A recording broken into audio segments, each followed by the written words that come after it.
కానీ సార్ సెంటర్లో ఢీకొట్టే వ్యక్తి రాహుల్ గాంధీ అవుతారనుకుంటున్నారు. కష్టం, పక్కా కష్టం అంట, కష్టం. కష్టం. ఎందుకంటే 24/7 పని చేయాలి అన్న.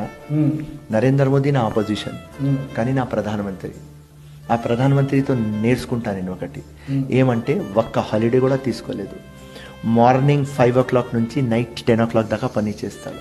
ఉమ్, చూడండి మీరు ఎంత మంచి ఓరేటర్, ఎట్లా మాట్లాడతారు. సబ్జెక్ట్ అమెరికా పోని లండన్ పోని హిందుస్థాన్ ఆ జెండా ప్రౌడ్నెస్ పెడతారు. సో నేను ఆ పార్టీకి ఇప్పుడు ఓటేయలేదు, ఆ పార్టీ ఫేవర్ లేను, కానీ మా ఒక వ్యక్తి మా ప్రధానమంత్రి అంటే గుడ్, ఎక్సలెంట్ అంట. సో అట్లా ఒక వ్యక్తి 7 years నుంచి వచ్చినాడు, 1 హాలిడే కూడా తీసుకోలేదు.